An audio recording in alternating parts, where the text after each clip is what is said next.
عليه وسلم يا رب صل على محمد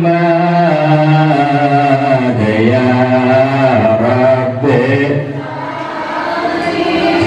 عليه وسلم يا ربي صل على محمد يا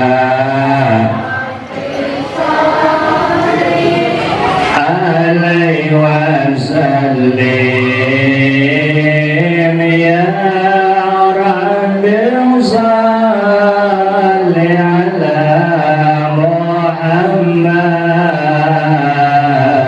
يا ربي صل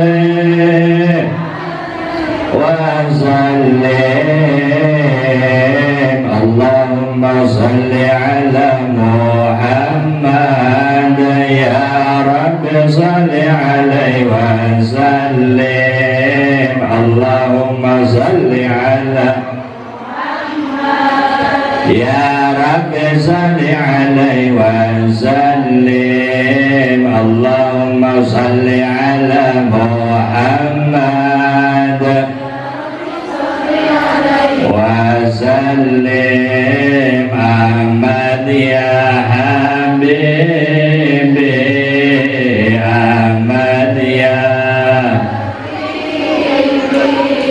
أحمد يا حبيبي يا حبيبي سلام عليك سلام حبيبي محمد محمد محمد خير المرسلين صلاة الله سلام على طه رسول الله صلاة الله سلام الله على ياسين حبيب الله صلاة الله سلام على طه رسول الله صلاة الله سلام الله على ياسين وسلام بسم الله وبلاد رسول الله توسلام بسم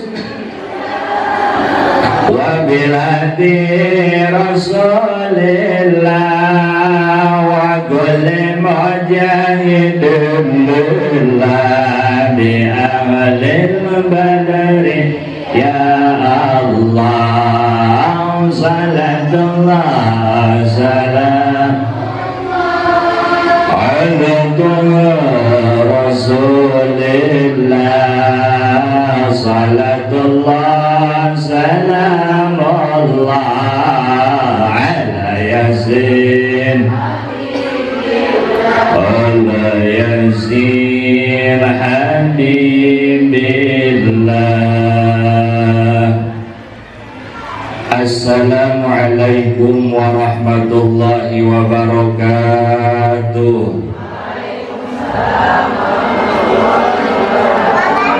Alhamdulillahi rabbil alamin.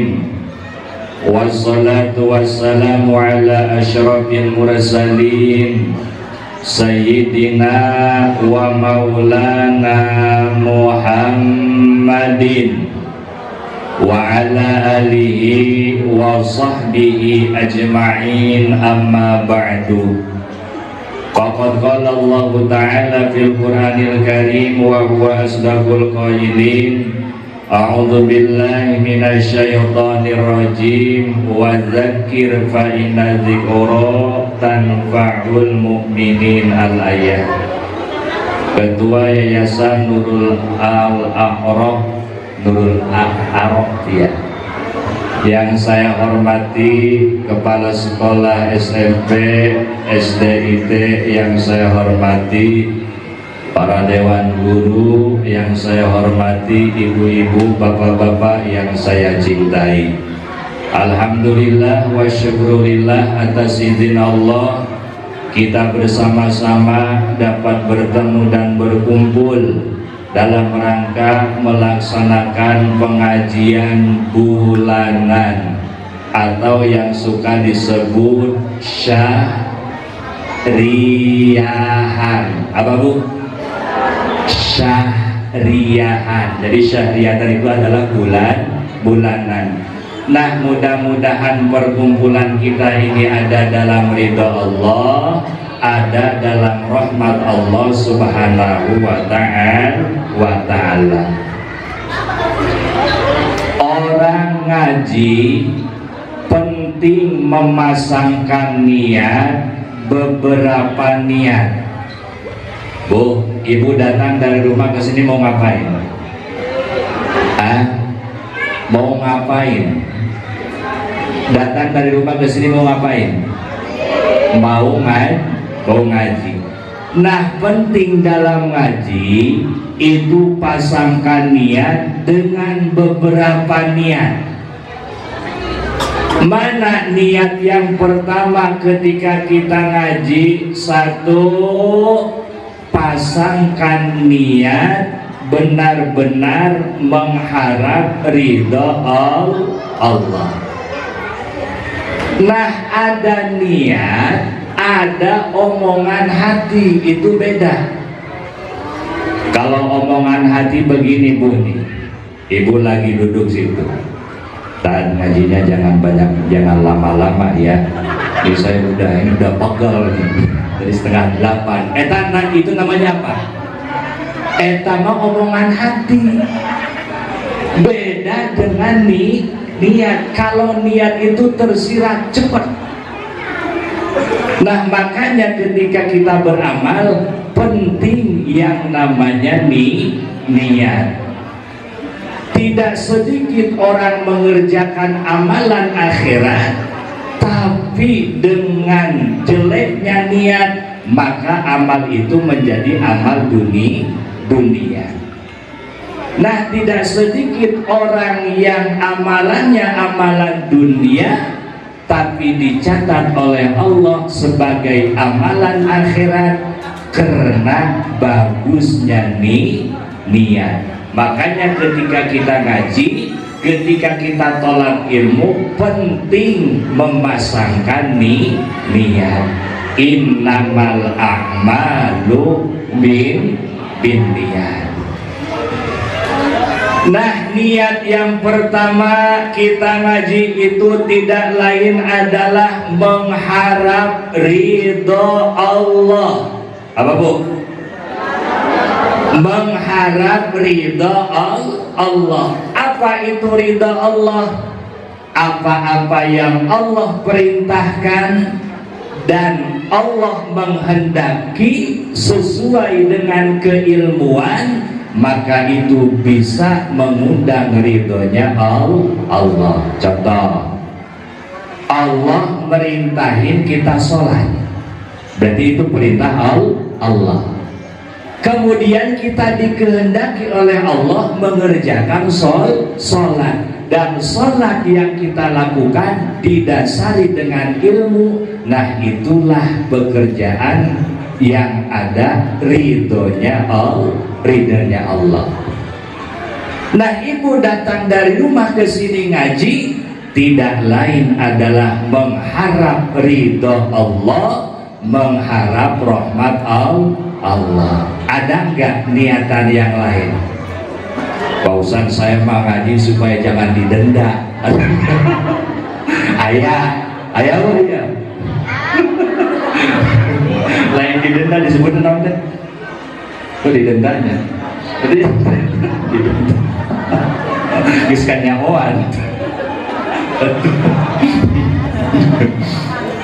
Nah, penting Bu, ibu ini sebagai istri, ya, harus berusaha bagaimana caranya mendapatkan ridho suami.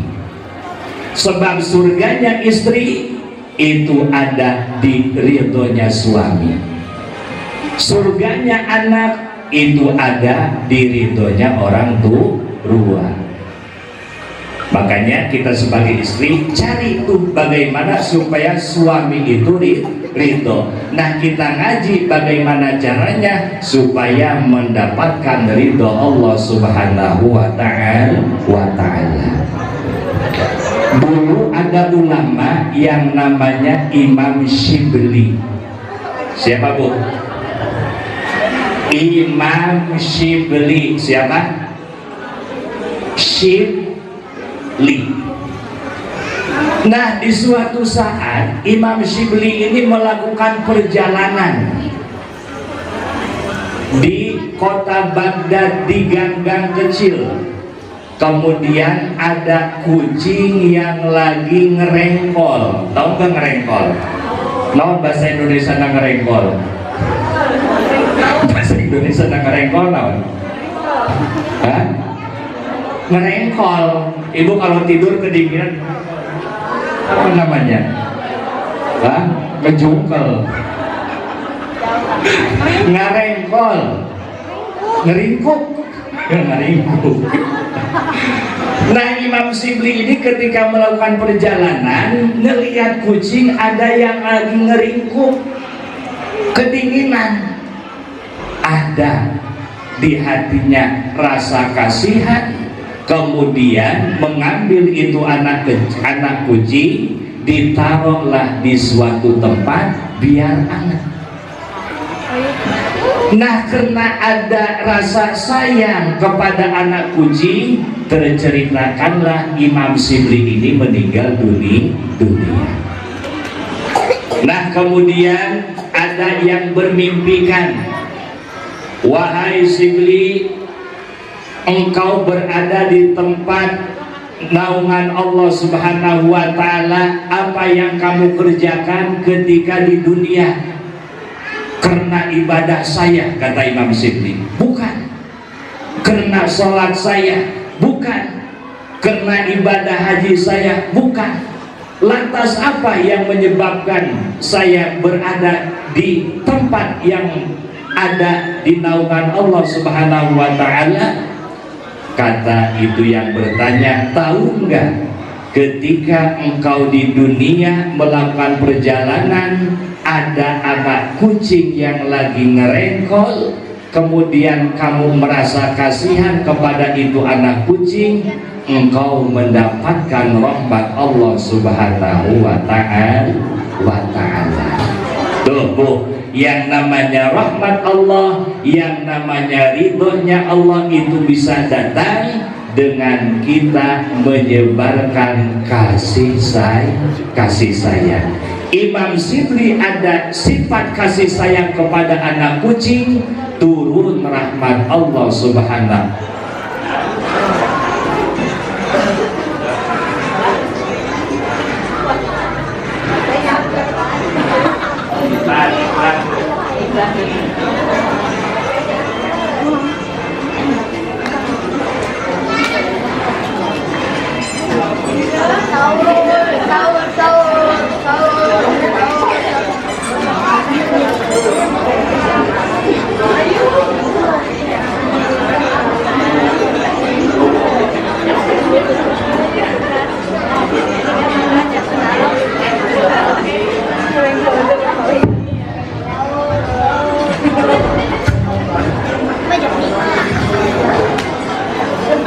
Tadi siapa namanya, Bu?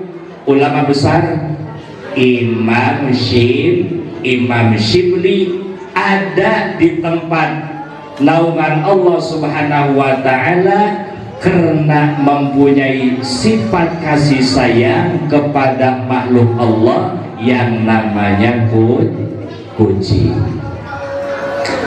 Dulu ada ulama besar namanya Imam Ghazali. Siapa, Bu? Imam Ghazali. Nah, di suatu saat Imam Ghazali ini ngarang kitab. Kan kalau dulu mah ya, santri-santri itu kalau nyoret, kalau istilah santri itu nyoret, nggak ada pulpen seperti sekarang, hitek, boksi. Jadi nulisnya itu pulpen, kemudian tinta dicocol, nulis. Nah, Imam Ghazali ketika ngarang kitab itu ada lalat yang meminum kepada tintanya milik Imam Ghazali. Imam Ghazali ngebiarin aja kepada itu lalat karena kasihan kepada itu lalat. Singkat cerita, meninggallah Imam Ghazali berada di tempat yang diridhoi oleh Allah Subhanahu wa Ta'ala. Ada ulama yang bermimpikan, wahai Imam Ghazali, apa yang menyebabkan kamu berada di tempat yang diridhoi oleh Allah? Karena sholat saya? Bukan. Karena puasa saya? Bukan. Karena banyaknya karangan kitab saya? Bukan. Lantas apa? Tahu enggak Ghazali, ketika engkau ngarang kitab waktu di dunia, ada lalat yang meminum daripada tintamu, kemudian engkau ada rasa kasih sayang kepada itu lalat, turunlah rahmat Allah Subhanahu wa Ta'ala. Nah, menyebarkan sifat kasih sayang jangankan kepada manusia, kepada makhluk Allah yang tidak berakal pun ini akan menyebabkan mendapat rahmat Allah, akan menyebabkan mendapat ridhonya Allah Subhanahu wa Ta'ala. Bahkan dulu ada PSK.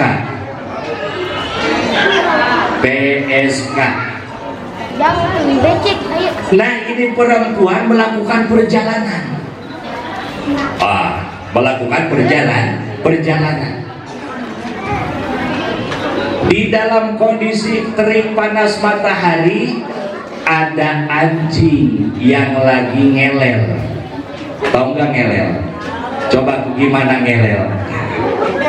Ngelel karena kehausan.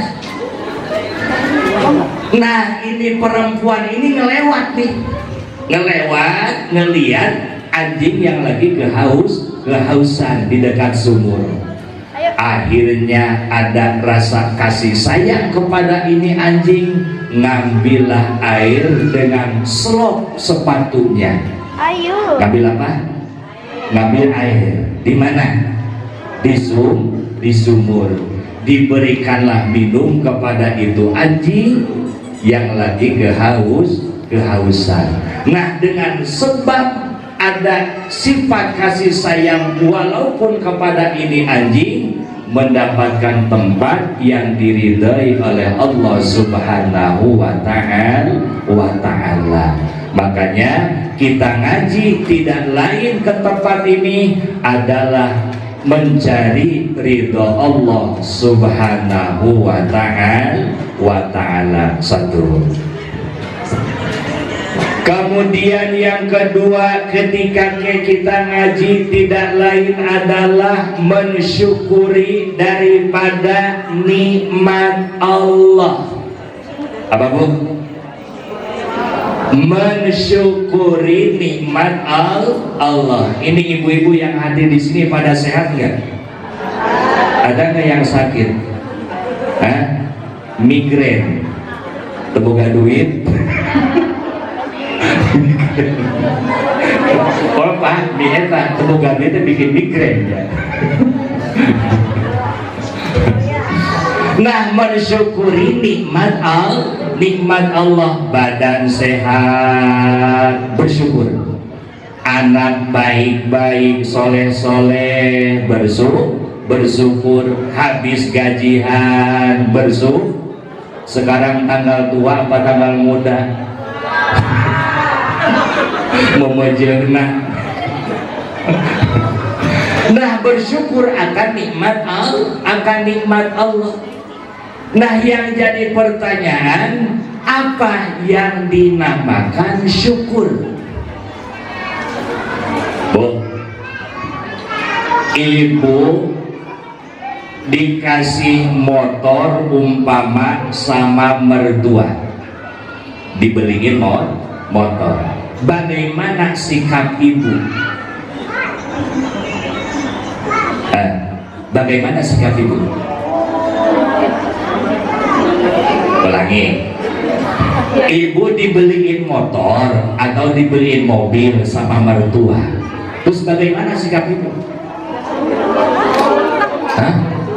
Bersyukur. Kumaha carana? Kumaha carana? Apakah dijual itu motor? Dirawat. Rumah dia apa lagi? Dicuci. Oh, dirawatnya dicuci. Nah, ibu bersyukur dengan cara apa? Menggunakan ini motor, menggunakan ini mobil supaya lebih lengket, lebih dekat kepada mertua. Jadikan ini motor, jadikan ini mobil sebagai alat untuk silaturahmi kepada orang tua. Nah, inti daripada bersyukur menggunakan nikmat Allah. Mana nikmat Allah? Sehat diantaranya, anak soleh-soleh, itu adalah nikmat Allah. Nah, menggunakan nikmat Allah supaya kita itu lebih dekat kepada Allah Subhanahu wa ta'ala. Ibu, saya tanya, Bu, gimana kabarnya? Ibu jawab apa? Saya tanya, Bu, gimana kabarnya, Bu? Alhamdulillah, Pak Ustadz sehat. Berarti ngucapin apa tuh? Alhamdulillah. Nah, ketika ibu ngucapin alhamdulillah, itu sudah termasuk syukur. Cuma syukurnya itu bil lisan, dengan lisan. Jadi kita bersyukur, Bu, itu bisa dengan 3. 1, bisa bersyukur dengan lisan. Bu, gimana kabarnya? Alhamdulillah, Pak Ustadz sehat. Nah, itu udah termasuk syukur lisan. Kemudian yang kedua, syukur itu bisa dengan anggota badan. Ibu datang dari rumah ke sini ngaji. Coba, apa yang ibu gunakan dari anggota badan? Kaki. Kemudian mata, telinga, kedengar. Nah, menggunakan anggota badan ibu untuk ibadah itu sudah termasuk daripada mensyukuri nikmat Allah, yaitu anggota badan. 2. Kemudian yang ketiga, syukur itu bisa dengan hati atau syukur bil qalbi. Ini yang paling susah. Bagaimana syukur dengan hati? Yaitu hati belum bisa mensyukuri semua nikmat Allah, kemudian terus menerus melaksanakan ibadah kepada Allah Subhanahu wa ta'ala. Ulangi, Bu. Syukur dengan hati adalah merasa diri belum mampu, belum bisa mensyukuri daripada nikmat Allah, sehingga dia itu terus menerus melaksanakan ibadah kepada Allah Subhanahu wa ta'ala. Saya kasih contoh. Baginda Rasul Nabi Muhammad sallallahu alaihi wasallam kalau sholat malam kakinya bengkak bengkak karena rajin sujud. Apa Bu? Baginda Nabi kalau sholat malam kakinya bengkak karena rajin sujud. Padahal Kanjeng Nabi itu manusia yang pertama yang akan memasuki daripada surganya Allah, manusia yang sudah mendapat jaminan ampun dari dosanya. Tetapi kalau sholat malam kakinya bengkak karena rajin sujud.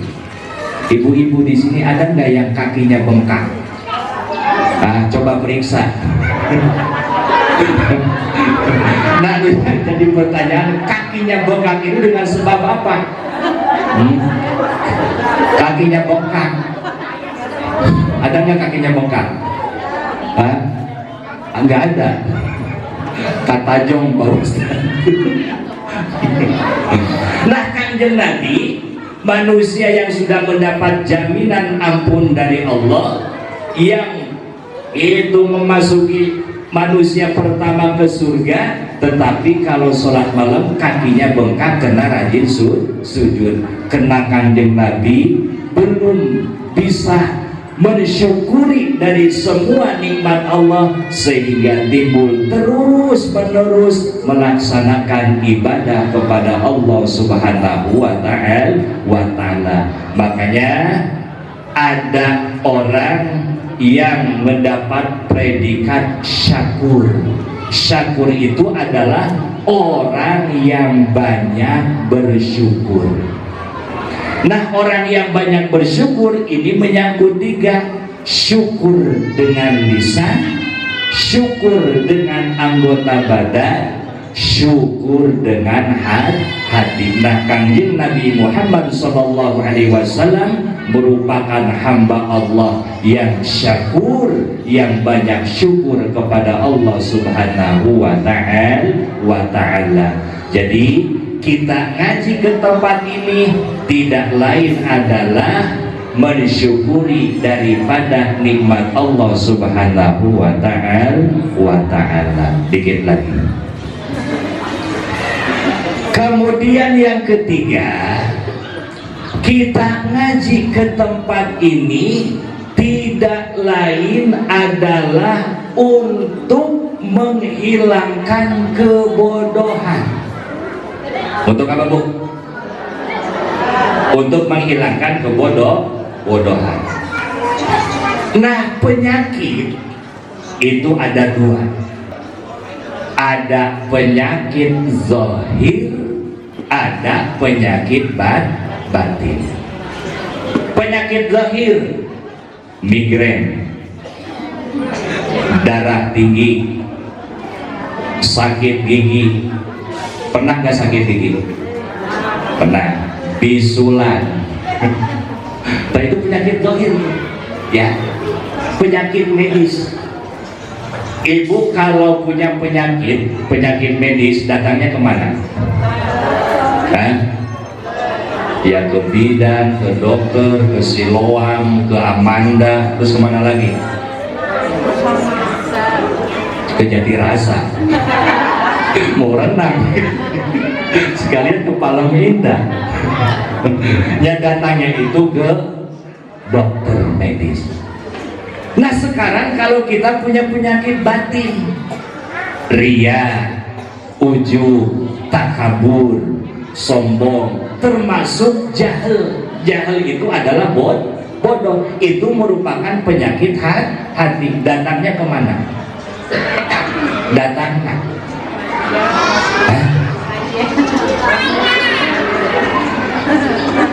datangnya kemana? Datangnya ke ustadz, datangnya ke kiai, ke ulama, dalam arti ikut pengajian. Sekarang nggak bisa. Ibu punya penyakit ria, suka pamer, punya penyakit takabur, sombong, datang ke Amanda, misi dong, ada apa Bu? Ini saya punya penyakit, Penyakit apa? Ria.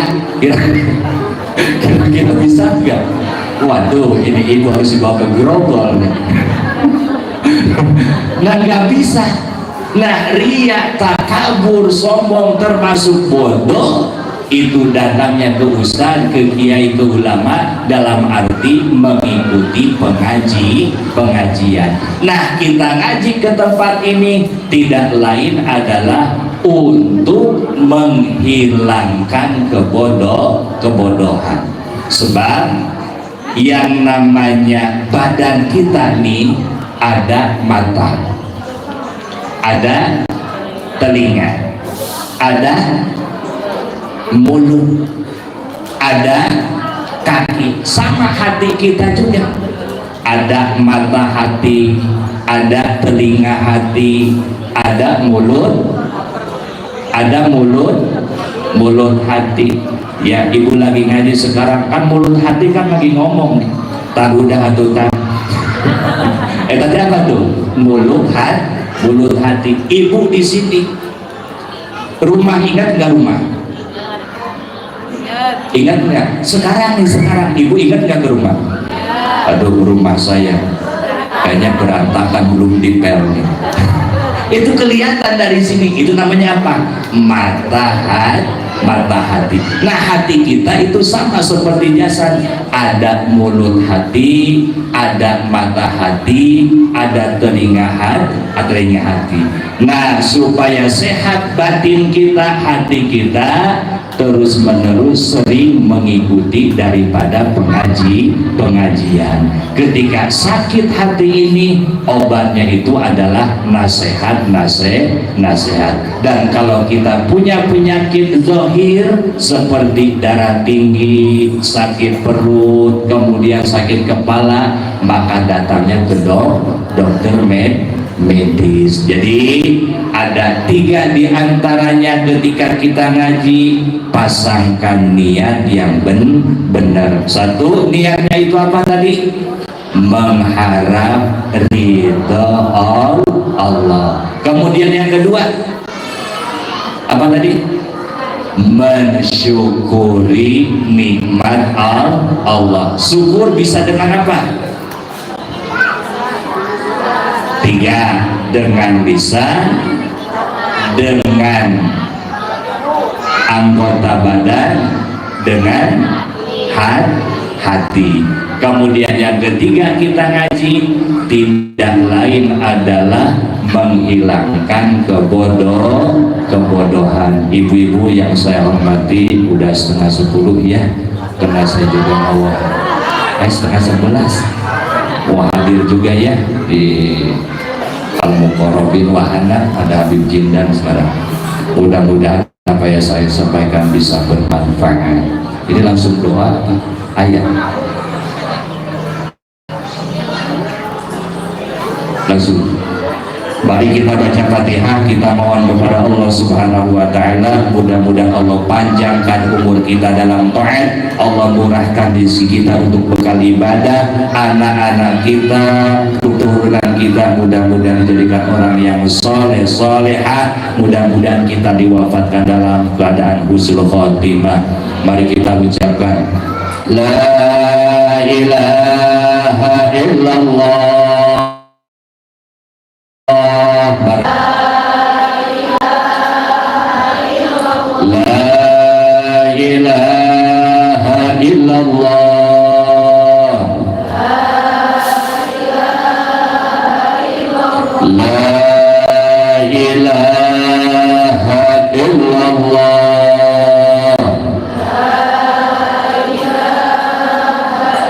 Muhammadur Rasulullah sallallahu alaihi wasallam. Allahumma shalli wa sallim wa barik wa sallim ala rasulillahi ajma'in. Bismillahirrahmanirrahim. Allahumma shalli ala sayyidina Muhammad wa ala ali sayyidina Muhammad رب اغفر لي ولوالدي ولمشايخنا ولإخواننا ولإخواتنا ولجميع المسلمين والمسلمات والمؤمنين والمؤمنات الأحياء منهم والأموات. اللهم بارك لنا في عمرنا وبارك لنا في رزقنا وبارك لنا في أولادنا وبارك لنا في جماعاتنا. اللهم طول عمرنا منفعة والخدمة لديننا ولجميع المسلمين والمسلمات والمؤمنين والمؤمنات. اللهم بارك لنا في الموت وفي بعد الموت. اللهم أعنا على الموت وهونه علينا. اللهم اجعل آخر كلامنا لا إله إلا الله محمد رسول الله.